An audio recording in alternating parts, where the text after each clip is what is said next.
আল্লাহর হাবিব সাল্লাল্লাহু আলাইহি ওয়াসাল্লামের কোলে এক ছোট্ট শিশু বসা। আল্লাহর হাবিব সাল্লাল্লাহু আলাইহি ওয়াসাল্লাম দাওয়াত খেতে গেলেন, এক ছোট্ট সাহাবী শিশু এসে আল্লাহ রাসূল সাল্লাল্লাহু আলাইহি ওয়াসাল্লামের কোলে বসলো। খাবার দেয়া হলো, ছোট্ট মানুষ বা হাত দিয়ে খাবার এইটা ধরে ওইটা ধরে ওইটা ধরে, আছে না এরকম? বাচ্চারা দেখবেন খেতে পারবে এতটুকু, নষ্ট করে এতগুলো, এইটা ধরে ওইটা নে ওইটা ফালাবে। তো আল্লাহ রাসূল সাল্লাল্লাহু আলাইহি ওয়াসাল্লামের কোলে বসে ওই সাহাবা বা হাত দিয়ে এটা টানে ওইটা টানে এইটা ফালায়। আল্লাহ রাসূল সাল্লাল্লাহু আলাইহি ওয়াসাল্লাম বললেন, ইয়া গোলাম, এই পিচ্ছি, এই বাচ্চা, সাম্মিল্লাহ, তুমি যে হাত দিয়ে খাবার টানতেছো বিসমিল্লাহ বলছো, আগে বিসমিল্লাহ বলো। কুলবি আমিনিক, ডান হাতে খাও, বিসমিল্লাহ বলো। কুলবি আমিনিক, ডান হাতে খাও। ওয়াকুল মিম্মা ইয়ালিক, তোমার সামনে যেটা আছে ওইটা খাও। এরকম টানা নিচড়ে করো। ওই সাহাবী বলেন, এই যে তিনটা কথা, তিনটা গাইডলাইন আল্লাহর হাবিব সাল্লাল্লাহু আলাইহি ওয়াসাল্লাম খাওয়ার আগে আমাকে দিয়েছিলেন, আমি মরার আগ পর্যন্ত এই গাইডলাইনের বাইরে কোনোদিন ঠাই নাই, সবসময় এইভাবে। তো বাচ্চাদেরকে শিখাবে যে বিসমিল্লাহ বলো, ডান হাতে খাও, সামনে যেটা আছে ওইটা খাও। একবার আল্লাহ রাসূল সাল্লাল্লাহু আলাইহি ওয়াসাল্লামের প্রিয় দৌহিত্র মানে নাতি হাসান রাদিয়াল্লাহু তাআলা আনহু, আল্লাহ রাসূল সাল্লাল্লাহু আলাইহি ওয়াসাল্লাম খুব ভালোবাসতেন হাসান রাদিয়াল্লাহু তাআলা আনহুকে এবং হুসাইন রাদিয়াল্লাহু তাআলা আনহুমা, এই দুইজনকে। ওনারা দুই ভাই আল্লাহ রাসূল সাল্লাল্লাহু আলাইহি ওয়াসাল্লামের পিঠে উঠে আল্লাহ রাসূল সাল্লাল্লাহু আলাইহি ওয়াসাল্লামের ঘোড়া বানিয়ে খেলতো। সুবহানাল্লাহ বলবেন না? ঘোড়া হতো আল্লাহর রাসূল, ঘোড়া হতো কে? আর ঘোড়সওয়ার হতেন হাসান আর হুসাইন। আল্লাহ রাসূল সাল্লাল্লাহু আলাইহি ওয়াসাল্লাম বাবরি চুল রাখতেন, লম্বা চুল। ঘোড়ার ঘাড়ে যেমনি রশি থাকে, হাসান হোসেন রাসূল সাল্লাল্লাহু আলাইহি ওয়াসাল্লামের চুলগুলোরে ধরে টেনে টেনে এরকম ঘোড়া ঘোড়া খেলতেন। সুবহানাল্লাহ বললেন না? তো হাসান রাদিয়াল্লাহু তাআলা আনহু একবার যাকাতের খেজুরের স্তূপ ছিল, উনি যে ছোট্ট মানুষ, খাবার দেখলেই তো ছোট্ট বাচ্চারা খেতে আরম্ভ করে, এটা কি নিজের খাবার, হালাল না হারাম এগুলো তো খেয়াল করে না। তো হাসান রাদিয়াল্লাহু তাআলা আনহু যাকাতের খেজুর নিয়ে খেতে আরম্ভ করলেন। আল্লাহ রাসূল সাল্লাল্লাহু আলাইহি ওয়াসাল্লাম এসে ওনার গলায় চেপে ধরলেন, চেপে জোর করে মুখ থেকে টেনে খেজুর বের করলেন আর বললেন, ইন্না লা নাকুলু সাদাকা। হাসান, তুমি জানো না আমরা হাশিমি খানদানের লোক, আমরা আলে মুহাম্মদ, আমার বংশের কেউ কোনোদিন তার গলা দিয়ে যাকাতের কোনো সম্পদ ঢোকাতে পারবে না। খবরদার হাসান, খবরদার দাতি, ফেলে দাও। হাদিসে এসেছে কিখ কিখ, মানে আমরা যেটা ওয়াক ওয়াক বলি, গলার ভিতরে গেলে ওয়াক ওয়াক বলে থুতু ফেলি, রাসূল সাল্লাল্লাহু আলাইহি ওয়াসাল্লাম কিখ কিখ বলে গলায় চেপে মুখ থেকে টেনে সেই খেজুরটা বের করেছে। বলেছেন, হাসান আমরা যাকাতের সাদাকার খেজুর খাই না, খবরদার হাসান, কখনো যাকাতের খেজুর খাবে না। সুবহানাল্লাহ পড়ো। তো এইভাবে আল্লাহ রাসূল সাল্লাল্লাহু আলাইহি ওয়াসাল্লাম আমাদেরকে শিখিয়েছেন, অন্যায় দেখলে, ভুল দেখলে এটা বলতে হবে, কারণ সাকিতু আনিল হাক্কি শাইতানুন আখরাস, অন্যায় দেখে যে চুপ থাকে ওটা মুমিন নয়, ওটা বোবা শয়তান। চিল্লায় বলেন ঠিক কি না? অন্যায় দেখলে রুখে দাঁড়ান, গর্জে উঠুন। আপনার আপন বোনের বয়সের একটা মেয়েকে কিছু বখাটে ছেলেরা টিস করতেছে, আপনি দেখে চলে যান কেন? দাঁড়ান, আপনি জিজ্ঞেস করুন কি হয়েছে, মেয়েটাকে তোমরা ডিস্টার্ব করো কেন? আপনি দাঁড়ালে আরো কয়েকজন এসে দাঁড়াবে, ঠিক কিনা? কিন্তু একজনকে তো দাঁড়াইতে হবে, দাঁড়ানোর দরকার আছে না নাই? মনে রাখবেন, আধারে ভয় পেও না, আলো আছে আড়ালে, অন্ধকার পালিয়ে যাবে তুমি উঠে দাঁড়ালে। দাঁড়াতে হবে আপনাকে। অন্যায় রুখে দেন, অসঙ্গতি রুখে দেন, প্রতিবাদ করেন। সামাজিক যত ধরনের অন্যায় আছে, যৌতুক, সুদ, ঘুষ, দুর্নীতি, রুখে দেন। আমরা এগুলোর বিরুদ্ধে। আমরা দুর্নীতির পক্ষে না বিপক্ষে? সুদের পক্ষে না বিপক্ষে? যৌতুকের পক্ষে না বিপক্ষে? এগুলোর বিরুদ্ধে সামাজিক আন্দোলন গড়ে তুলুন, কথা বলেন। Raise your voice, raise your voice heart, কণ্ঠকে উঁচু করুন, প্রতিবাদ করুন, রুখে দাঁড়ান। আপনি দাঁড়ালে সোজা থাকবে বাংলাদেশ, আপনি বসে গেলে পথ হারাবে বাংলাদেশ। এজন্য সামাজিক অন্যায়কে রুখে দিতে হবে। আল্লাহর হাবিব সাল্লাল্লাহু আলাইহি ওয়াসাল্লাম যত জায়গায় সামাজিক অসঙ্গতি দেখেছেন, ধরে ধরে ঠিক করেছেন। কারো ভুল নাম দেখলে তিনি চেঞ্জ করে দিতেন। মক্কা থেকে মদিনায় যখন আল্লাহ রাসূল সাল্লাল্লাহু আলাইহি ওয়াসাল্লাম গেলেন, মদিনার আগের নাম ছিল ইয়াসরি। মদিনার আগের নাম কি ছিল? ইয়াসরিব। ইয়াসরিব শব্দের অর্থ to take revenge from someone, প্রতিশোধ নেয়া। আল্লাহর হাবিব সাল্লাল্লাহু আলাইহি ওয়াসাল্লাম বলেন, আমি রাহমাতাল লিল আলামিন, আমি দয়ার নবী, মায়ার নবী, আর আমি যেই শহরে আসবো এই শহরের নাম প্রতিশোধের শহর। নেভার, কখনো হতে পারে না। আজকে থেকে এই শহরের নাম তবা কিংবা তৈবা, মানে পবিত্র নগরী, মদিনাতুন নবী, নবীর শহর। আল্লাহ রাসূল সাল্লাল্লাহু আলাইহি ওয়াসাল্লাম ইয়াসরিব থেকে ওই শহরের নাম ওই দিনই মদিনা শহর বানায় দিলেন। এক সাহাবীকে জিজ্ঞেস করলেন, মাসমুক, নাম কি? বলে, আমার নাম হচ্ছে হাজান। হাজান মানে দুশ্চিন্তা, অ্যাংজাইটি, মানে যে সব সময় টেনশন করে। আল্লাহ রাসূল সাল্লাল্লাহু আলাইহি ওয়াসাল্লাম বলেন, এটা একটা নাম হলো মিয়া? টেনশন কি কারো নাম হয়? রাসূল সাল্লাল্লাহু আলাইহি ওয়াসাল্লাম বললেন, শোনো, তোমাকে একটা পরামর্শ দেই, এই টেনশন নাম বাদ দাও, তুমি হাজান নাম কেটে সাহাল নাম রাখো, সাহাল। এখন হাজান বলে, আমি ছোট্টবেলা থেকে সবাই আমারে চেনে হাজান নামে, এখন আমার নাম যে সাহাল, এটা আবার ঘোষণা দিতে হবে, দরকার নাই, আমার হাজান আছে, এটাই ভালো, টেনশন, সমস্যা নাই। ও এবার বাড়িতে চলে যাওয়ার পরে আল্লাহ সব টেনশন ওর মাথার উপরে চাপাইছে। ওর এই বিপদ, ওর ব্যবসায় মন্দা, ওর পেটে ব্যথা, ওর জ্বর, ওর অসুস্থতা, ওর ঘরে শান্তি নেই, একটার পর একটা টেনশন আরো বেড়ে গেছে। সবাই বলে হাজান, ওই যে রাসূল সাল্লাল্লাহু আলাইহি ওয়াসাল্লাম সুন্দর নাম দিয়েছিল ওইটা নেও না, এই জন্য টেনশন বাড়ছে, যাও রাসূল সাল্লাল্লাহু আলাইহি ওয়াসাল্লামের কাছে ক্ষমা চেয়ে নাম ফেরত করে নিয়ে আস। হাজান এবার যে বলে, ইয়া রাসূলুল্লাহ, আমার হাজান নামের দরকার নাই, আপনি যেটা সাহাল দিয়েছিলেন ওইটাই ভালো। সাহাল শব্দটা তো সহজ, সাহাল মানে কি? ওই সাহাল রাদিয়াল্লাহু তাআলা আনহু বলে, আমি রাসূল সাল্লাল্লাহু আলাইহি ওয়াসাল্লামের কাছে ক্ষমা চেয়ে ওনার দেয়া নাম নিয়ে আসলাম, সাহাল। তারপর থেকে সবাই আমাকে ডাকে সাহাল। সাহাল মানে সহজ।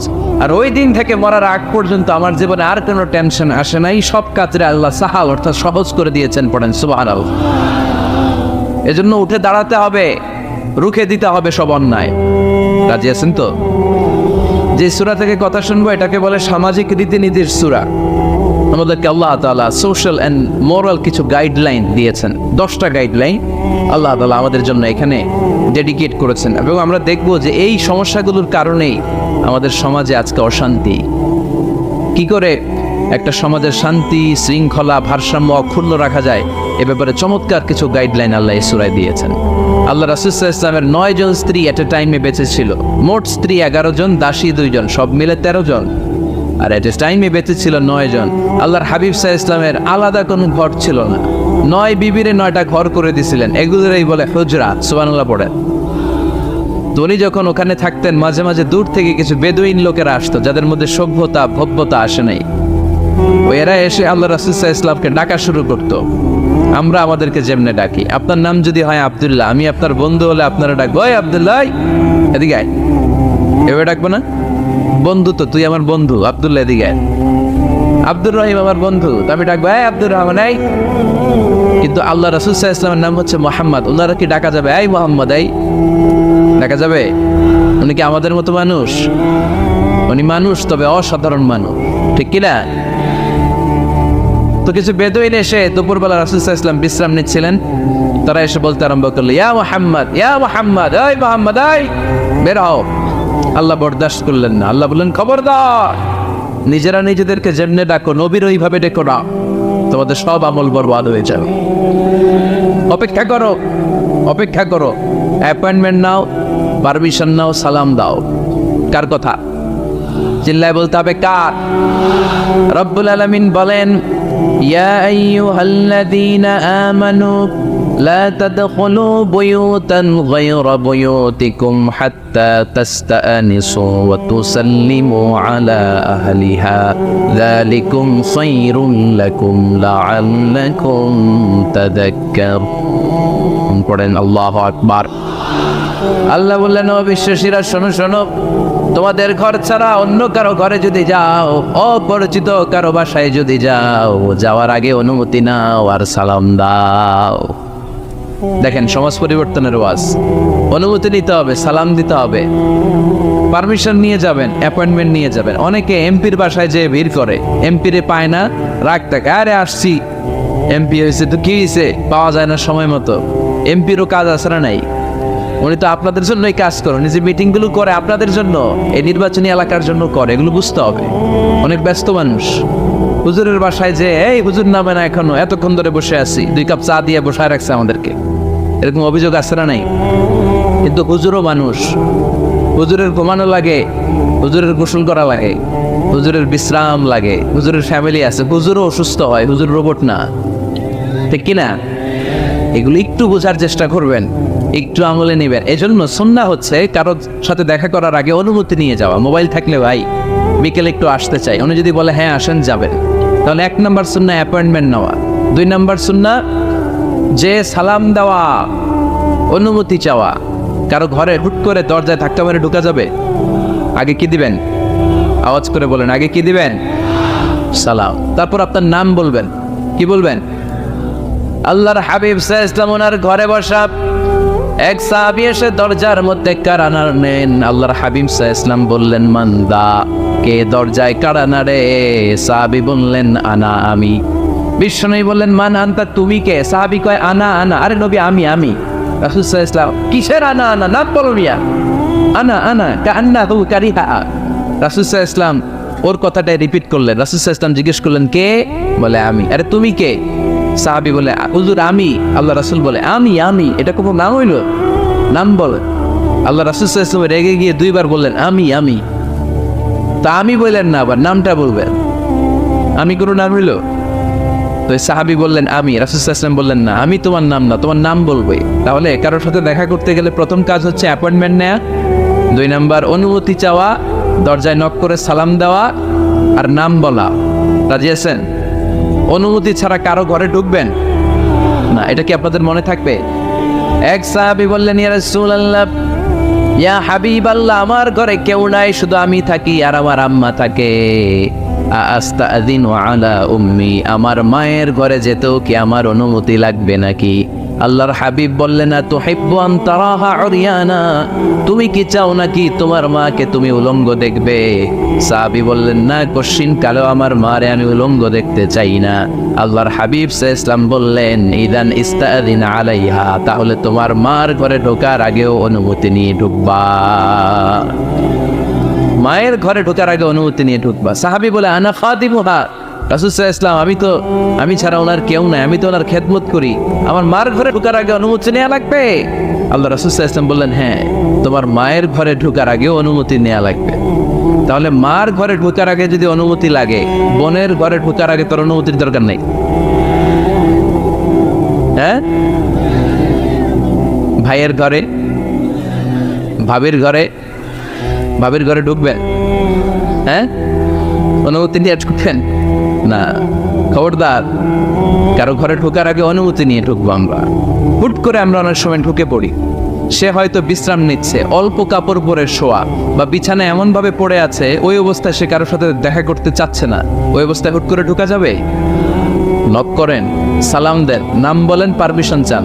এই সময়ের মধ্যে সে নিজেকে গুছিয়ে প্রিপেয়ার্ড হবে, আপনার সামনে আসার উপযোগী করে নেবে নিজেকে। ঠিক কি না? দিস ইজ ইসলাম। আওয়াজ করে বলেন, দিস ইজ ইসলাম। এটাই ইসলাম। শুধু লম্বা দাড়ি রাখাই ইসলাম না, শুধু নামাজ পড়তে পড়তে কপালে দাগ ফেলানো ইসলাম না। কারো ঘরে ঢোকার আগে অনুমতি নিয়ে যাওয়ার নাম ইসলাম। কথা বুঝতে পেরেছেন? তাহলে কারো ঘরে ঢোকার আগে পারমিশন নিব, সালাম দিব। হুট করে আজ থেকে কারো ঘরে ঢুকবো না। ইনশাল্লাহ পড়বেন না? রব্বুল আলামিন এই সূরাটা শুরু করলেন ঈমানদারদেরকে ডেকে। এই সূরার মধ্যে রব্বুল আলামিন 5 বার ঈমানদারদেরকে ডাক দিয়েছেন, আর একবার গোটা বিশ্বের সব মানুষদেরকে ডাক দিয়েছেন। পড়েন সুবহানাল্লাহ।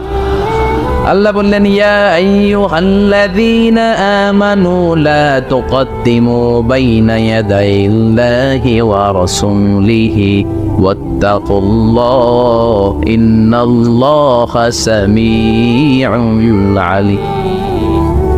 আল্লাহ বললেন, ও বিশ্বাসীরা শোনো, প্রথম গাইডলাইন, এই সমাজে যদি শান্তি চাও, সমাজটারে যদি সুন্দর বানাতে চাও, আল্লাহ রাসূলের বিধানের উপরে কোনো কথা বলো না। আল্লাহ রাসূল যেই বিধান দিয়েছেন ওই বিধানটাই ফাইনাল। আল্লাহ রাসূল যা বলছে ওইটা ফাইনাল না, আমার যা মন চায় ওইটা ফাইনাল? কারটা ফাইনাল? আল্লাহ রাসূলেরটা ফাইনাল। কোন বিশ্বাসী নারী, কোন বিশ্বাসী পুরুষ আল্লাহর বিধান চলে আসার পরে মন গড়া কোনো কাজ করতে পারে নাকি? মুমিন নারী পুরুষ সব সময় ওই বিধান পালন করে যেই বিধানটা আমাদের জন্য ফরজ করেছে কে? আল্লাহ রাসূল যা বলেছে এটাই ফাইনাল। খবরদার, আল্লাহ এবং আল্লাহ রাসূলের দেয়া কোনো বিধানকে টপকে যেও না। Don't try to be over smart, বেশি স্মার্ট হতে যেও না। যতটুকু ইসলাম দিয়েছে ওইটার মধ্যেই থাকো। ইসলামের চেয়ে বেশি স্মার্ট কোনো কিছু হতে পারে? ইসলামের চাইতে কোনো কিছু বেশি মডার্ন হতে পারে? আল্লাহর দেয়া, আল্লাহ রাসূলের দেয়া কোনো আইনের চেয়ে কোনো স্মার্ট আইন পৃথিবীবাসী বানাতে পারে? এজন্য আল্লাহ বললেন ওয়ামা কানা লিমুমিনিন ওয়ালা মুমিনাতিন ইযা কাদাল্লাহু ওয়া রাসূলুহু আমরান আন ইয়াকুনা লাহুমুল খিয়ারাতু মিন আমরিহিম। আল্লাহর রাসূলের বিধান যখন জানা হয়ে যায়, কোনো মুমিন বান্দা বান্দি তাদের আর নিজেদের পক্ষ থেকে কোনো অপশন থাকে না, কোনো চয়েস নাই। আমার আল্লাহ বলেছে 5 ওয়াক্ত নামাজ জামাতের সাথে পড়ো, এর উপরে আমাদের কোনো কথা আছে নাকি?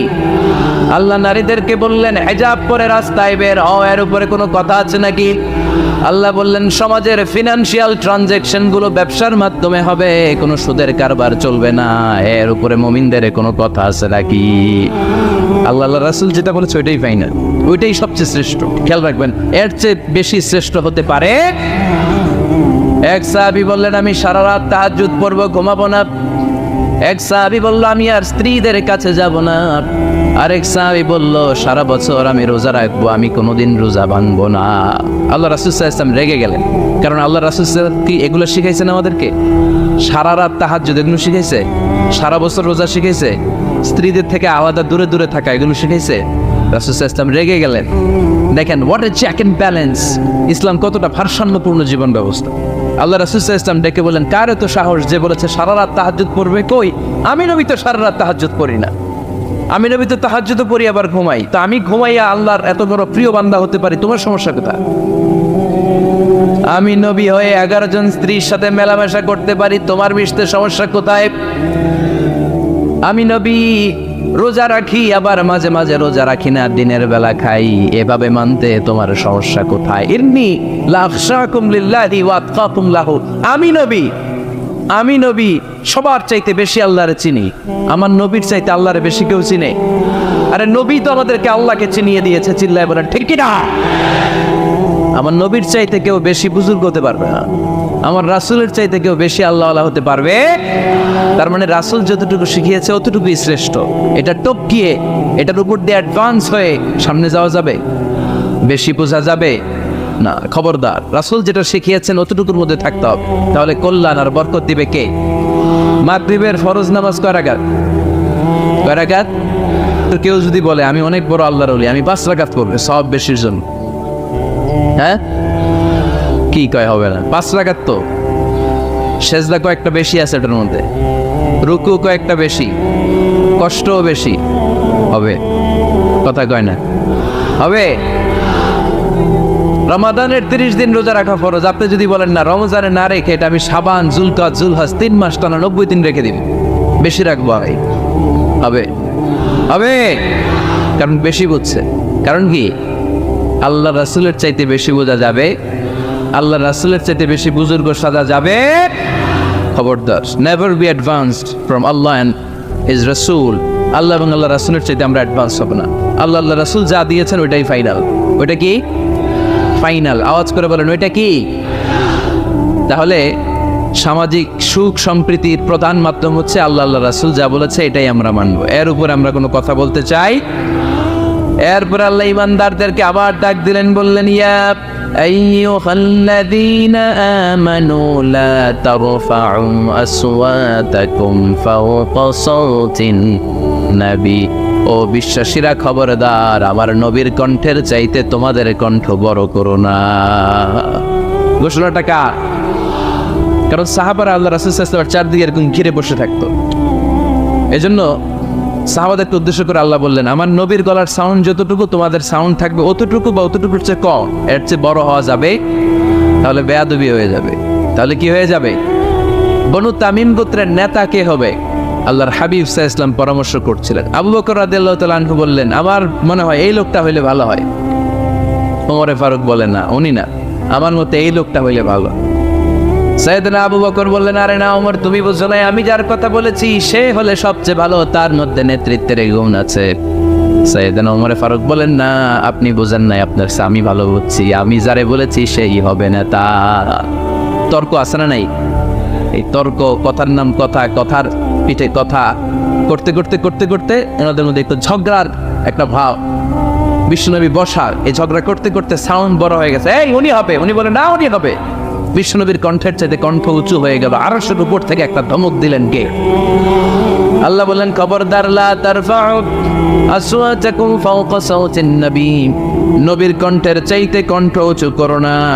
ওয়ালা তাজহারু লাহু বিল কওলি কাজহারি বা'দিকুম লিবা'দ আন তাহবাতা আমালুকুম ওয়া আনতুম লা তাশউরুন। নবীর কণ্ঠের চাইতে তোমাদের কণ্ঠ যদি উঁচু হয়ে যায়, তোমাদের সব নেক আমলগুলো আমি আল্লাহ বাতিল করে দেব।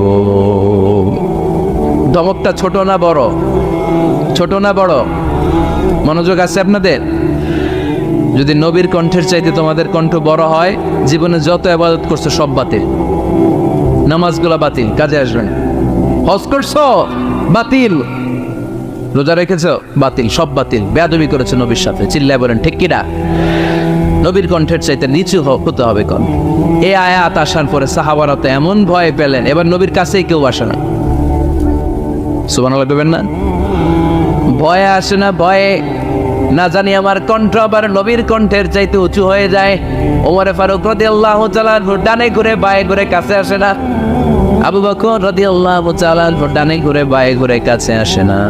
আল্লাহর হাবিব ওমর ফারুককে ডাক দিলেন, এই ওমর সামনে আসো, এদিকে আসো। ওমর ফারুক আসলেন, কিন্তু ওমর ফারুক এত আস্তে আস্তে কথা বলেন, বিশ্বনবী ওমর ফারুকের কথা কানে শোনে না। সুবহানাল্লাহ নাই? এত আস্তে আস্তে ওমর ফারুক কথা বলেন, বিশ্বনবী শুনতে পান না। ওমর কি বললা, একটু জোরে বলো না। ওমর ফারুক একটু জোরে বললেন, তাও শুনেন না। বিশ্বনবী বললেন, আরেকটু সাউন্ড বড় করে বলো, আমি তো শুনি না, জোরে বলো। ভয়, কারণ কণ্ঠ যদি উঁচু হয়ে যায় আমার নবীর কণ্ঠের চাইতে, জীবনের সব ইবাদত শেষ। এজন্য কথা কওয়ার দরকার নেই, ইবাদতগুলো ঠিকঠাক আওয়াজ করে পড়তে হবে, আল্লাহু আকবার। তাহলে 2 নাম্বার গাইডলাইন, লা তারফাউ আসওয়াতাকুম ফাওকা সাওতিন নবী, নবীর কণ্ঠের চাইতে কণ্ঠ উঁচু করো না। আপনারা হজ উমরা করেছেন কে কে দেখি?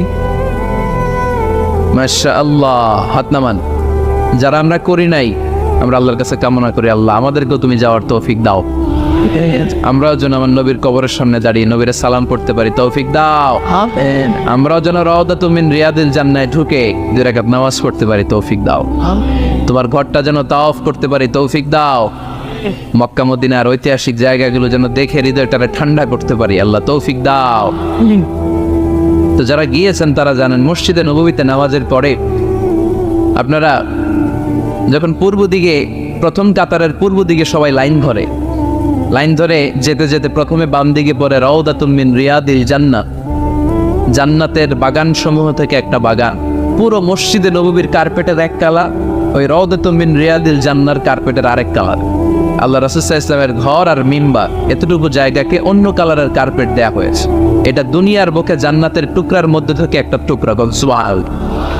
আজিরা খুব ভিড় করে এখানে নামাজ পড়ার জন্য। এটা বাম দিকে পাবেন। এরপরে যেতে যেতে কিছু দূর যাওয়ার পরেই বাঁ দিকে পাবেন বিশ্বনবী সাল্লাল্লাহু আলাইহি ওয়াসাল্লামের কবর, আল কবর আশ শরীফ। আমার নবী এখানে শুয়ে আছে। যেই নবীর কথা আজীবন ওয়াজে শুনলেন, যেই নবীরে নামাজের তাশাহুদে বসে সালাতু সালাম পড়ে শোনা, যে নবীর জন্য দেহের তাজা রক্ত আমরা বিলিয়ে দিতে রাজি, ওই নবীর কবরের সামনে যে যখন দাঁড়াবেন আর ভাববে আমার আর নবীর থেকে ব্যবধান 5-6 হাত, এইখানে আমার নবী শুয়ে আছে, এইখানে আমি, আপনি কি ধৈর্য ধারণ করতে পারবেন? কথা বলেন, নিজেকে সামলে রাখতে পারবেন? আমার নবীর কোন উম্মত প্রথম যখন উমরা করতে যায়, হজ করতে যায়, নবীর কবরের সামনে দাঁড়িয়ে নিজেকে সামলে রাখতে পারে না, চিৎকার দিয়ে কান্না আসে, চোখ দিয়ে ধা ধা করে অশ্রু ঝরে। যেই নবীর ভালোবাসা আমার হৃদয়ের মধ্যখানে, আমার নবী নাকি শোয়া আছে এই জায়গায় আমার নবী শোয়া। সহ্য হয় না, বুক ফেটে চিৎকার আসে, কিন্তু চিৎকার দেয়া যায় না। কারণ যে আয়াতের তাফসীর আপনাদেরকে শোনাচ্ছি, এই আয়াতটা বিশ্বনবীর কবরের উপরে লেখা। লা তারফাউ আসওয়াতাকুম ফাওকা সাওতিন নবী, তুমি নবীর দরবারে এসেছো, এখানে বড় গলায় আওয়াজ করে কোনো কথা বলা যাবে না, চিল্লায় বলেন ঠিক কি না? এই আয়াতটা আজও লেখা নবীর কবরের উপর। লা তারফাউ আসওয়াতাকুম ফাওকা সাওতিন নবী, নবীর দরবার, এখানে চিৎকার চেঁচামেচি করে দুরূদ পড়া যাবে না, লাফালাফি করা যাবে না, অত্র হবে আন্তরিকতার সাথে, বিনয়ের সাথে নবীরে সালাম দিতে হবে। সুবহানাল্লাহ পড়ো। আল্লাহ রাসূল সাল্লাল্লাহু আলাইহি ওয়াসাল্লাম আমাদের থেকে বিদায় নিলেন, কিন্তু এই আয়াতের হুকুম আজও আছে না নাই? অনুরূপভাবে যারা আমাদের উস্তাদ, মা বাবা, আধ্যাত্মিক নেতা, ধর্মীয় গুরু, ইসলামী আন্দোলনের নেতা, তাদের সামনেও উচ্চবাচ্য করে আওয়াজ করা যাবে, তাদের সাথে ভদ্র ভাষায় কথা বলার দরকার আছে না নাই? তাহলে দুইটা গাইডলাইন আমরা পেলাম। প্রথম গাইডলাইন হচ্ছে আল্লাহ রাসূল যা বলেছে এটাই ফাইনাল, এটাই কি? কথা বোঝে নাই? আল্লাহ রাসূল যা দিয়েছে সেটা কি ফাইনাল। আর দুই নাম্বার হচ্ছে নবীর কণ্ঠের চাইতে কণ্ঠ উঁচু করা যাবে যাবে না। তিন নম্বরে আল্লাহ মুমিনদেরকে আবার ডাক দিলেন, বললেন ইয়া আইয়ুহাল্লাযীনা আমানু ইন জাআকুম ফাসিকুম বিনাবাইন ফাতাবায়ানু। কেউ যদি তোমাদের কাছে কোনো সংবাদ নিয়ে আসে, সংবাদটা বিশ্বাস করার আগে যাচাই করে নাও। আদেশটা কার? জোরে বলেন। আমরা কিছু শুনলেই বিশ্বাস করি, এরকম আছে না নাই? যা শুনে তাই বিশ্বাস করে, এরকম করা যাবে? তো কি করবেন তাইলে? হ্যাঁ, কি করতে হবে? ঠিক না বেঠিক? হ্যাঁ, ঘটনাটা ঠিক না বেঠিক এটা আমাদেরকে যাচাই করতে হবে। You have to justify the news, you have to verify the report. Whatever you found in social media or Facebook, don't share. Think twice before you share, man. Share করার আগে দুইবার ভাববেন যে শেয়ার করবো কি করবো না। একটা কিছু পাইলে শেয়ার মেরে দেয়, সে দিচ্ছে শেয়ার, তার বন্ধু দেয় শেয়ার, পুরা ফেসবুকের মধ্যে মারামারি আছে না নাই? আসলে এরকম কিছু ঘটেই নাই, আছে না নাই? খবরদার, আমরা খুব খুব বেশি পছন্দ করি রুমর, গুজব ছড়ানোর জন্য বাংলাদেশের পৃথিবীতে 1 নাম্বার। আমাদের চেয়ে কেউ বেশি গুজব ছড়াতে পারে? আমরা কি গুজব মানবো? গুজব এটারে আজকে আমরা নো বলে দিব। নো, কি বলবেন? এত আস্তে গুজবকে আমরা কি বলবো? নো। গুজবে কান দিবেন না। প্রায় দেখবেন সোশ্যাল মিডিয়াতে অমুক নেতার গোপন ভিডিও ফাঁস। তো অমুক নেতার গোপন ভিডিও ফাঁস হয়েছে, আপনার কি সমস্যা? আপনার এত ভালো লাগে কেন? আপনার ভিডিও তো কয়েকদিন পরে ফাঁস হবে, তখন আপনি কি করবেন? এই সমস্ত আজে বাজে কাজে যাবেন না। অমুক নেতার কি ফাঁস হয়েছে, কি গোপন ভিডিও, কি স্ক্যান্ডাল, এগুলো নিয়ে কখনো মুমিনদের মাথা ব্যথা থাকতে পারে? মুমিন চাইলেই যে কোনো জিনিস শেয়ার দিতে পারে না। আপনি লা ইলাহা পড়েছেন, এই লা ইলাহা যেন তেন কোনো বাণী নয়। এই লা ইলাহার ঘোষণা দিয়ে যে মুমিন হয়, তার হাতগুলো আল্লাহর কাছে একেবারে সারেন্ডার, তার জিহ্বাটা সারেন্ডার, তার চোখগুলো সারেন্ডার, তার কানগুলো সারেন্ডার। সে চাইলেই মন যা চায় তা করতে পারে না, ঠিক কি না? আপনার কান দিয়ে যা শুনতে বলছে শুনতে পারবেন? কেন পারেন না? কারণ আপনি মুমিন, ঠিক কি না? চোখ দিয়ে যা দেখতে মন চায় দেখা যায়। যেন কানে শুনি সদা তোমার কালাম, এ খোদা চোখে যেন দেখি শুধু কোরআনের আয়াত। শোনো আমার মুনাজাত, শোনো শোনো ইয়া ইলাহি আমার মুনাজাত, শোনো আমার মুনাজাত। পড়েন আমিন। তাহলে ফাতাবায়ানু, নিউজ একটা শুনলেই আমরা শেয়ার দিব না ভাই, আমরা একটু চেক করব, ক্রস চেক, ডাবল চেক, নির্ভরযোগ্য তথ্যসূত্র তালাশ করব যে আসলে এই ঘটনাটা ঘটছে কিনা। 100% যখন আপনি confirm, then you may share in Facebook, that's not a big deal. দেন শেয়ার দেন, জনসচেতনতার জন্য শেয়ার দেন, সমস্যা নেই। কিন্তু না জেনে শেয়ার দেওয়া যাবে? কথা বলেন। আল্লাহ রাসূল সাল্লাল্লাহু আলাইহি ওয়াসাল্লামের জীবনে এরকম একটা ঘটনা ঘটেছিল। হারিস বিন মিরার রাদিয়াল্লাহু তাআলা আনহু বনুল মুস্তালিকের যুদ্ধে জেতার পরে হারিস বিন মিরারকে বিশ্বনবী দায়িত্ব দিলেন যে হারিস বিন মিরার, তুমি এই এলাকার নেতা, কি করতে হবে আমাদের? বিশ্বনবী বললেন নামাজ পড়বা, রমাদানের রোজা রাখবা, যাকাত আদায় করবা। মেরার বলে তাহলে যাকাত নেন। বিশ্বনবী বললেন না, 1 বছর পূর্ণ হওয়ার পরে যাকাত দিতে হয়। যাকাত কয় বছর পর পর? যাকাত প্রতিদিন দেয়া লাগে। হালানিল হাউল, 1 বছর যখন হবে আমি আমার সাহাবী পাঠাবো মদিনা থেকে, তখন দিয়ে দিও। বিশ্বনবী চলে গেলেন। 1 বছর পরে এক সাহাবীকে রেডি করলেন, যাকাতের সম্পদ নিয়ে আসো বনুল মুস্তালিকের পক্ষ থেকে। ওই সাহাবীর নাম হচ্ছে আল ওয়ালিদ ইবনে উকবা। বিশ্বনবী ডেকে বললেন, ওয়ালিদ যাও, 1 বছর সময় অতিক্রান্ত হয়েছে, বনুল মুস্তালিকের লোকদের যত যাকাতের সম্পদ জমা হয়েছে নিয়ে আসো। সাইয়েদনা ওয়ালিদ ইবনে উকবা যখন সম্পদ আনার জন্য বের হলেন, ওইদিকে বনুল মুস্তালাকের লোকেরা শুনতে পেল বিশ্বনবীর পাঠানো সাহাবী ওনাদের এলাকায় শুভাগমন করবে। ওই সাহাবীকে লাল গাড়িচার সংবর্ধনা দেওয়ার জন্য সেনাবাহিনী সহ পুরো এলাকা থেকে সব সৈন্যবাহিনী সহ তারা মরুভূমির মধ্যে এসে দাঁড়িয়ে রয়েছে। সুবহানাল্লাহ পড়েন। নবীর সাহাবীর আগমন হবে, নবীর সাহাবীর শুভাগমন। উনি এসে আমাদের এলাকার যাকাতের টাকা কালেকশন করে নিয়ে যাবে, ওনাকে সংবর্ধনা দিব, বের হও। তলোয়ার নিয়ে, ঘোড়া নিয়ে, গার্ড দিয়ে আমরা দাঁড়িয়ে থাকি। তো মরুভূমিতে সবাই দাঁড়ায় আছে। আল ওয়ালিদ ইবনে উকবা মদিনা থেকে বিশাল রাস্তা পাড়ি দিয়ে যখন বনুল মুস্তালাকের এলাকার কাছাকাছি দূর থেকে দেখে তলোয়ার নিয়ে লোকজন দাঁড়ায় আছে। কি নিয়ে দাঁড়ায় আছে? উনি ভাবছে আমারে মারার জন্য দাঁড়ায় আছে।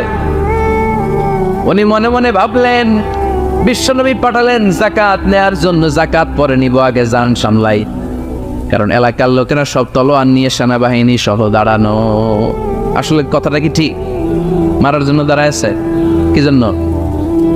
সম্মান দেওয়ার জন্য, ওয়েলকামিং রিসেপশন দেওয়ার জন্য। উনি ভাবলেন আমারে কচুকাটা করবো, এক কাজ করি, ওদিকে না যে অ্যাবাউটটা উল্টা করি। যেই চিন্তা ওই কাজ। সাহাবী আল ওয়ালিদ ইবনে উকবা উল্টা করে গেলেন। মন্দ ধারণা নিয়ে ফিরে যেয়ে বিশ্বনবীরে বললেন, নবী আপনি আমার মায়ের খাওয়ার জন্য পাঠাইছিলেন, যাকাত আনার জন্য পাঠিয়েছেন, কিন্তু তারা যাকাত তো দিবেই না, আমারে হত্যার জন্য তলোয়ার নিয়ে দাঁড়িয়েছিল গো নবী। কথা কি সত্য? উনি ভুল বুঝতে পারছেন। উনি ভুল বুঝেছেন, না বুঝে ভুল কথায় বিশ্বনবীর কাছে প্রচার করে দেন। আল্লাহর হাবিব সাল্লাল্লাহু আলাইহি ওয়াসাল্লাম সহজ সরল মনা নবী, সাহাবী তো আর মিথ্যা বলবেন না। বিশ্বনবী বিশ্বাস করলেন। বিশ্বাস করে খালিদ ইবনে ওয়ালিদের নেতৃত্বে 1000 সৈন্যের অভিযান পাঠালেন। বললেন যাও, যে দেখো ঘটনা কি, ঘটনা সত্য হলে অভিযান চালাও। আল্লাহ বলেন নবী অভিযান পরে চালায়, একটু থামেন। ফাতাবায়ানু ইন জাআতুম ফাসিকুম বিনাবাইন ফাতাবায়ানু। নবী ওয়ালিদ এসে আপনার কাছে দেই তথ্য প্রচার করেছে, তথ্যটা সঠিক নয়, আগে যাচাই করেন, তারপরে অ্যাকশনে যান। ঠিক কিনা? আমরা ডাইরেক্ট অ্যাকশন মারি। আমরা কি করি? Action, action, direct action. সত্য না মিথ্যা ধারধারি না। আল্লাহ বললেন নবী অভিযান চালাবেন না। ওয়ালিদ যেই কথা আপনারে বলেছে এই কথাটা সত্য নয়। আন তুসিবু কওমান বিজাহালাতিন ফাতুসবিহু আলা মা ফাআলতুম নাদিবিন। আপনি যদি ওই মুসলমানদের এলাকায় না জেনে অভিযান পাঠান, এই অভিযানে যদি কেউ মারা যায়, প্রত্যেকটা মৃত্যুর দায়ভার কিন্তু আপনার কাঁধেই বর্তাবে গো নবী। ঠিক না? এই যে আপনি চেক না করে, জাস্টিফাই না করে, নিশ্চিত না হয়ে ওয়ালিদের কথায় বিশ্বাস করেই বনুল মুস্তালাককে অ্যাটাক করার জন্য 1000 সৈন্যবাহিনী পাঠালেন। ওরা যদি আক্রমণ করতো, কেউ যদি মারা যেত, এই দায়ভার কার? আমার নবীর। ঠিক কিনা? নবীকে শিখানোর মাধ্যমে আল্লাহ তাআলা গোটা উম্মতকে শিখাই দিলেন, ইন জাআতুম ফাসিকুম বিনাবাইন ফাতাবায়ানু। কেউ যদি খবর নিয়ে আসে, শুনেই বিশ্বাস করো না, আগে যাচাই করো, আগে চেক করো, তারপরে বিশ্বাস করবা। ঠিক কিনা? তাহলে এখন থেকে একটা কিছু শুনলে বিশ্বাস করবেন। 4 নম্বরে আল্লাহ বললেন লা ইয়াসখার কওমুন মিন কওম। কেউ কাউরে ঠাট্টা করবো না আমরা, অবজ্ঞার সুরে কোনোদিন কাউরে কোনো কথা বলবো না। রাজি আছেন? সবাই রাজি? এরপরে 5 নম্বরে আল্লাহ বললেন ওয়ালা তালমিজু আনফুসাকুম। খবরদার তোমরা অন্যের দোষ খুঁজো না, দোষ খুঁজবা নিজেদের। কিন্তু সমাজে আমরা অন্যের দোষ খুঁজি কি খুঁজি না? 5 নম্বর ওয়ালা তালমিজু আনফুসাকুম, নেভার ডিসফেম ইচ আদার। একে অপরের দোষ খুঁজো না। আমাদের সমাজে কিছু লোক আছে নিজের দোষ দেখে না, খালি অন্যের দোষ দেখে। আছে না নাই? চায়ের দোকানে বসে বসে দেখবেন বলবে এই বাড়িতে এই সমস্যা, ওই বাড়িতে ওই সমস্যা, ওই বাড়িতে মারামারি, ওই বাড়িতে কাটাকাটি। তোর বাড়িতে কি সমস্যা ওইটা বল, তোমার বাড়িতে কি সমস্যা ওইটা বলো মিয়া। আছে না এরকম? এই হুজুর ভালো না, এই সমস্যা, ওই হুজুরও ভালো না, এই হুজুরও খারাপ, এই হুজুরের এই সমস্যা। তুমি হুজুরের কি সমস্যা? তুমি হুজুরের কি সমস্যা আগে জাতির কাছে ওইটা বলো। আগে নিজে ভালো হও, নিজে ভালো তো জগৎ ভালো। যেন খবরদার অন্যের দোষ খুঁজবেন না। এটা খুব বাজে একটা স্বভাব, খালি অন্যের দোষ খোঁজে। যে নিজে নিজের দোষ খুঁজতে পারে, যে নিজে নিজের সমালোচনা করতে পারে, সে সবচেয়ে বুদ্ধিমান। কারণ অন্যে কি করছে এই ব্যাপারে আপনারা ধরবে আল্লাহ। কথা বলেন না কেন? আল্লাহ আপনাকে ধরবে আপনার কি সমস্যা, আপনি কি করলেন, শুধু ওই ব্যাপারেই আপনি জিজ্ঞাসিত হবেন। এজন্য আল্লাহ বললেন তাদের উপর আমার লানত, তাদের উপর ধ্বংস, যারা প্রকাশ্যে অপ্রকাশ্যে অন্যদের দোষ খুঁজে বেড়ায়, দোষ বলে বেড়ায়। এরকম আছে না নাই?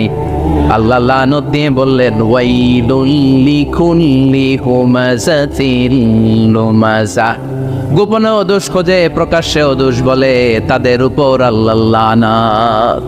হুমাযাতিল লুমাযা, এই লুমাযা শব্দ থেকে আল্লাহ এনেছেন ওয়ালা তালবিযু আনফুসাকুম, একে অপরের দোষ খোঁজো না, নিজের দোষ খোঁজো, সেই সবচেয়ে বুদ্ধিমান। তাহলে আমরা আত্মসমালোচনা করবে, কি করব? খেয়াল রাখবেন, সবচেয়ে খারাপ হচ্ছে সমালোচনা। সবচেয়ে খারাপ কি? তারপর কিছুটা ভালো যেটা, সেটা হচ্ছে আলোচনা। সেটা কি? আলোচনা। সবচেয়ে ভালো হচ্ছে আত্মসমালোচনা। সবচেয়ে ভালো কি? তাহলে তিনটা বললাম। এক হচ্ছে সমালোচনা, আমরা করব না, আমরা করব আলোচনা, আর সবচেয়ে বেশি করব আত্মসমালোচনা, সেলফ ক্রিটিসিজম। রাতে ঘুমানোর আগে একটু ভাববেন কি কি ভুল করলাম, কাকে কাকে কষ্ট দিলাম, কি কি অন্যায় আজকে আমার দ্বারা হলো, কালকের দিনটা যেন আমার আজকের দিনের চেয়ে ভালো হয়। নিজের সাথে নিজের এরকম বোঝাপড়ার দরকার আছে না নাই? আমরা যেন আত্মসমালোচনা করি ফরিদপুরের ভাইয়েরা, অন্যের দোষ যেন না খুশি। Small people talk about people, যারা নিচু মনের মানুষ এরা শুধু মানুষের দোষ খুঁজে বেড়ায়, মানুষ নিয়ে কথা কয়, এই মানুষের সমস্যা, এই সমস্যা। Average people talk about things and story and the incidents. যারা মাঝারি মনের মানুষ তারা বিভিন্ন ঘটনা নিয়ে কথা বলে, বিভিন্ন বিষয় নিয়ে কথা বলে। আর গ্রেট পিপল, যারা মহামানুষ, দে টক অ্যাবাউট আইডিয়াস, তারা নতুন নতুন আইডিয়া নিয়ে কথা বলে। এই আইডিয়া সমাজে অ্যাপ্লাই করলে, ইমপ্লিমেন্ট করলে সমাজটা বদলে যাবে।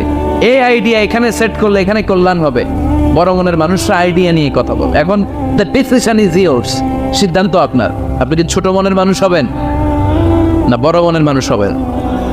অন্যরে নিয়ে আমার কোনো টেনশনের দরকার নেই। আমি জান্নাতি না জাহান্নামী, এই টেনশনে তো ঘুম আসে না আমার কি অবস্থা হবে আমি জানি না। আমি আরেকজনের দোষ খুঁজি, আমি আরেকজনের বদনাম বলি, আমি আরেকজনের পিছু লেগে থাকি। খবরদার, বিশ্বাসী বলে যারা দাবি করে তারা কখনো অন্যের পিছু লাগতে পারে। আল্লাহ বললেন ওয়ালা তাহিনু ওয়ালা তাহজানু ওয়া আনতুমুল আ'লাউনা ইন কুনতুম মুমিনিন, ভয় পেও না, চিন্তা করো না, আল্লাহর সাহায্য আছে না নাই? বিপদ যত বেশি আসে, পরীক্ষা যত বেশি আসে, বিজয়ের পতাকা পতপত করে উড়ার সময়টা কাছে আসতে থাকে, ঠিক কি না? আকাশে যখন ঘুটঘুটে বেশি অন্ধকার দেখা যায়, প্রচন্ড অন্ধকারে যখন আকাশ একেবারে ছেয়ে যায়, রাত্রি যখন গভীর হয়ে যায়, সুবহে সাদিকের আলো আসার সময়টা কাছে আসতে থাকে, ঠিক কি না? গর্ভবতী নারীর পেটের প্রসব বেদনা যত বেড়ে যায়, নতুন মেহমান দুনিয়াতে আসার সময় ঘনাতে থাকে, তেমনি ইমানদারের উপর আযাব গজব অত্যাচার যত বাড়তে থাকে, ইসলামের বিজয়ের সময়টাও কাছে আসতে থাকে। এজন্য ঈমান হতে হবে ইমানদারের মতো, ঈমান হতে হবে পাক্কা ঈমান। চিল্লায় বলেন ঠিক কি না? সে আল্লাহ বললেন قد أفلح المؤمنون الذين هم في صلاتهم خاشعون. Successful indeed are the believers. সফল হলো তারা ঈমান এনেছে যারা। কার কথা? চিল্লায় বলেন। জিমায় পড়ছেন? কষ্ট হচ্ছে? সফল হলো তারা ঈমান এনেছে যারা। তবে শুধু ঈমানদার বলে হাত তুললেই হবে না, 7টা গুণ সেই ঈমানদারের ভেতরে থাকার দরকার আছে না নাই? 1 নাম্বার গুণ আমরা শুরু করছি, কানগুলো খরগোশের মতো খাড়া করে শুনেন। শুনতেছেন? আল্লাহ বললেন আল্লাযীনা হুম ফি সালাতিহিম খাশিউন। ঈমানদারেরা যখন নামাজের মুসল্লায় দাঁড়ায়, দিন দুনিয়ার হুঁশ তাদের থাকে না, তাদের অন্তরটা চলে যায় আল্লাহর আরশের দিকে, ঠিক কি না? বিশ্বনবী বলতেন আনতা আবুদাল্লাহা কান্নাকা তারাহু, এমন ভাবে নামাজ পড়ো যেন তুমি আল্লাহরে দেখছো। ফাইন লাম তাকুন তারাহু ফাইন্নাহু ইয়ারাক, এটা যদি মনে করতে কষ্ট হয় অন্তত এটা ভাবো যে আল্লাহ তোমায় দেখছে, ঠিক কি না? নামাজে যখন দাঁড়াবেন ভাববেন আমি আল্লাহরে দেখতেছি। এটা ভাবা অনেক কঠিন, এটা জানার লোকেরা পারে না। যদি না পারেন তাহলে অন্তত এটা ভাবেন যে আল্লাহ আপনারা দেখতেছে, আল্লাহ ইজ ওয়াচিং মি, আল্লাহ আমাকে দেখছে। তো আমি আল্লাহরে দেখতেছি আর আল্লাহ আমারে দেখতেছে। সুফিরা এটারে 2টা ক্লাস করছে, একটার নাম দিছে মুশাহাদা আর একটার নাম দিছে মুরাকাবা। মুশাহাদা মানে আমি নিজে দেখি, আর মুরাকাবা মানে আমি দেখি না, আমারে দেখে কে? কেউ যেটা দেখে না দেখে কে? কেউ যেটা শোনে না শোনে কে? আল্লাহ আপনারে দেখতেছে। নামাজের মুসল্লা এই চিন্তাটা করলে খুশু খুদু বাড়ায় দিবে কে? খুশু মানে ভয়। কার ভয়? কথা বলেন। যাদের হৃদয়ে আছে আল্লাহর ভয় তারা কভু পথ ভুলে যায় না। আল্লাহর প্রেম ছাড়া এই দুনিয়ায় কারো কাছে কোনো কিছু চায় না। রাতের আধারে যারা সেজদাতে রয় দু চোখের স্রোতে নদী যেন বয়। রাতের আধারে যারা সেজদাতে রয় দু চোখের স্রোতে নদী যেন বয়। ছলনার হাতছানি যতই আসুক পেছনে ফিরেও সে তাকায় না। যাদের হৃদয়ে আছে আল্লাহর ভয় তারা কভু পথ ভুলে যায় না। আল্লাহর প্রেম ছাড়া এই দুনিয়ায় কারো কাছে কোনো কিছু চায় না, কারো কাছে কোনো কিছু চায় না। ঠিক কি না? খুশু মানে আল্লাহর ভয়। আল্লাহর ভয় নিয়ে যদি কেউ মুসল্লার মধ্যে নামাজের জন্য দাঁড়ায় তার মন ডানে বায়ে কোনো দিকে যেতে পারে নাকি? কথা বলেন। তার নজরটা থাকবে তার সিজদার দিকে। বান্দা যখন সিজদা থেকে নজর ডানে নেয় আল্লাহ বলে বান্দা ফিরে আয়। আবার যখন বাম দিকে নজর করে আল্লাহ ডাক দিয়ে বলে আকবিল ইয়া ইবাদি আকবিল, ফিরে আয়। আবার যখন উপরের দিকে তাকায় বলে ফিরে আয়। এরকম আছে না নাই? নামাজও পড়ে এমনি, নামাজও পড়ে আবার এমনি চায়, নামাজও পড়ে আবার ঘরের দিকে চায়, আছে না নাই? না, আল্লাহ বলে আকবিল, বান্দা ফিরে আয়, ফিরে আয়, তাকাবি তো সেজদার দিকে। তিনবার নজর ডানে বায়ে যখন ঘোরানো হলো, তিনবারও যখন নজর ফিরায় না, আল্লাহ তখন ডেকে বলে লা হাজাত আলী লা সলাতিক, এই নামাজের কোনো দরকার আমার নাই। যে আল্লাহর জন্য ওযু করলেন, সময় দিলেন, এতক্ষণ ধরে নামাজ পড়লেন, ওই আল্লাহ যদি বলে তোর নামাজের দরকার নাই, তো কারে দিলেন নামাজ? এজন্য নামাজের মধ্যে তাড়াহুড়ো করা যাবে? খুশু খুদু, খুশু মানে আল্লাহর ভয়। নামাজে যখন দাঁড়াবেন শুধু নিজেরই মুসল্লি বানাবেন না, মনটারেও মুসল্লি বানাবেন। আমরা শুধু নিজেরা নামাজি হই, মনটারে নামাজি বানাই না। আমি ঠিকই আল্লাহু আকবার, মন চলে গেছে সৌদি আরব, মন চলে গেছে হিন্দি সিনেমার দিকে, মন চলে গেছে দোকানের দিকে, মন চলে গেছে ক্রিকেট খেলায়, আছে না নাই? উনি কিন্তু মুসল্লি, মসজিদে উনি কি মুসল্লি, উনি হাতে পায়ে একেবারে মুসল্লি, কিন্তু মনটারে মুসল্লি বানায় না। এজন্য মনটারেও নামাজি বানাতে হবে। আমরা বলি মনটারে কাজ দেন, মনটারে কখনো অলস বসে থাকতে দেয়া যায় না। আপনিও মুসল্লি হবেন, মনটারেও মুসল্লি বানাতে হবে, তা না হলে মন ডানে বায়ে ঘুরবে। মনের আরবি হচ্ছে কলব। কলব মানে যেটা নাড়াচাড়া করে। এটা এখন এদিকে, পরে ঢাকায়, এরপরে সৌদি আরব, এরপরে আমেরিকা। এটার পাসপোর্টও লাগে না, ভিসাও লাগে না, এটা খালি দৌড়ায়, ঠিক কিনা? এজন্য মনটারে নামাজি বানানোর দরকার আছে না নাই? এজন্য আল্লাহ বললেন কদ আফলাহাল মুমিনুনাল্লাযীনা হুম ফি সালাতিহিম খাশিউন। মুমিন বান্দাদের প্রথম গুণাবলী হলো মুমিন বান্দারা যখন নামাজে পড়ে মনটারে নিয়ে নামাজ পড়ে, নিজেও নামাজি, মনটাও নামাজি, ঠিক কি না? আমাদের অনেকের নামাজে মন বসে না। আমাদের অনেকে বলে হুজুর নামাজে দাঁড়ালে মন সাথে থাকে না, নামাজে শুধু ভুল হয়, সূরা যে কয়বার পড়ে নিজেও জানি না। এরকম আছে না নাই? এদিকে ওদিকে চলে যায়। এখন মনটারে কিভাবে আপনি এক জায়গায় আনবেন, কনসেন্ট্রেট করবেন কিভাবে? বিশ্বনবী একবার মসজিদে ঢুকে দেখলেন এক সাহাবী নামাজ পড়তেছে, আল্লাহু আকবার, নামাজের মধ্যে এরকম করতেছে। এরকম করে না অনেকে? নামাজের পরে দাড়িও টানে, দাড়িও চুলকে, আছে না নাই? নামাজ পরে জামাও সোজা করে, নামাজ পরে দাড়িও টানে। বিশ্বনবী বললেন লাউ খাশাআত কলবুহু লা খাশাআত জাওয়ারিহুহু, এর অন্তরে যদি আল্লাহর ভয় থাকতো তাহলে এর অঙ্গ প্রত্যঙ্গের মধ্যেও এই ভয়ের ইম্প্যাক্ট পড়তো। এই সাহাবীর অন্তরে আল্লাহর ভয় নাই, খুশু নাই, এজন্য হাতে পায়ের মধ্যেও খুশু নাই, হাত একবার এদিকে নড়ে আরেকবার ওদিকে নড়ে। আমাদের এরকম সমস্যা আছে না নাই?